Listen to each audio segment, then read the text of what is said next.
The Trump administration is not backing down as it continues its crackdown on campus anti-Semitism. The State Department is vowing to investigate the visa status of anti-Israel protesters who were arrested after storming the school library this week. The nature of our promise that people who are in this country with a visa and who do not follow our laws or affect the nature of what's important to our country when it comes to our foreign policy and national security will be acted on in that regard. And yes, he said it, and I believe him, and that's the word you can take for it. Let's bring in Ellie Kohanem, Senior Fellow at the Independent Women's Forum and former U.S. Deputy Special Envoy to combat anti-Semitism. Ellie, this turmoil at Columbia has been going on for quite a while now. How would you assess the administration, the Columbia administration's efforts to try to squelch anti-Semitism on campus?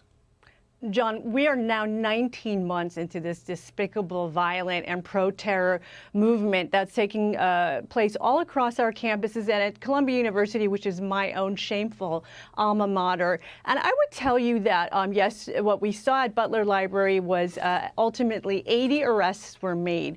And any movement that we're seeing that's progress towards shutting down this anti-Semitic movement is because there's a new sheriff in town, because we've got President Donald J. Trump back in the White House. And his administration has taken forceful steps, as he promised us on the campaign trail. So what we are seeing right now is, yes, the promise that there are foreign elements in our country that are here to undermine our society.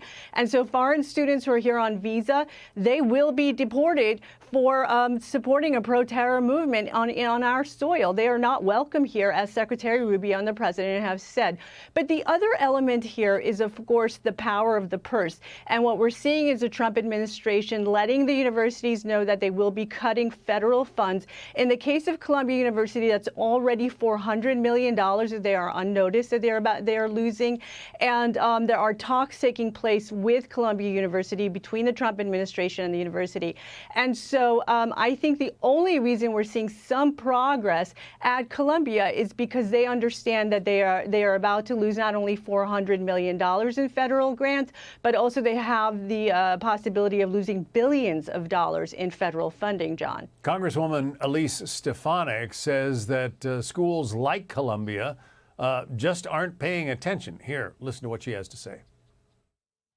And the fact that these universities have allowed that to perpetuate shows that they have been incapable of showing strong leadership to allow safety for students, and they've allowed this anti-Semitism to continue to rise. The U.S. taxpayers do not want their dollars to prop up institutions that are unsafe for Jewish students, and that has been the case at places like Columbia. Would you agree with what the Congresswoman has to say? You said you yourself are a Columbia graduate. Exactly right. Well, I couldn't agree with Representative Stefanik more. The American taxpayer is not interested in funding universities that have become hotbeds of anti-Semitism and, frankly, anti-Americanism.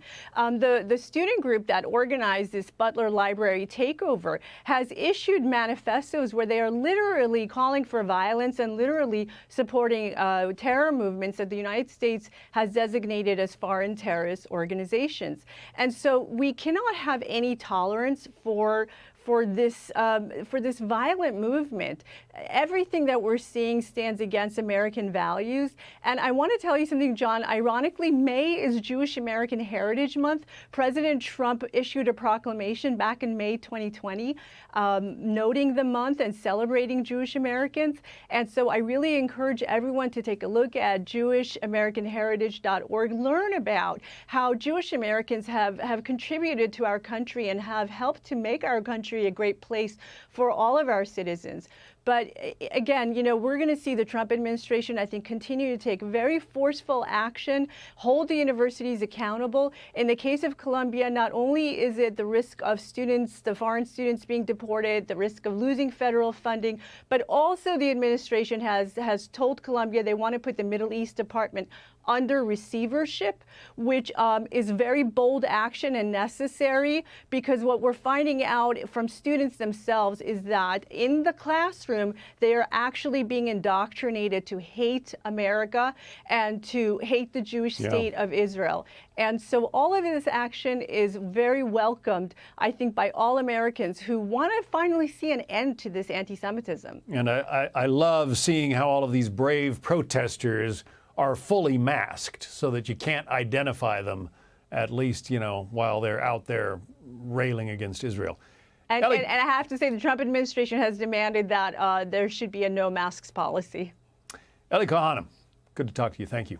You too, John. Hey, Sean Hannity here. Hey, click here to subscribe to Fox News YouTube page and catch our hottest interviews and most compelling analysis. You will not get it anywhere else.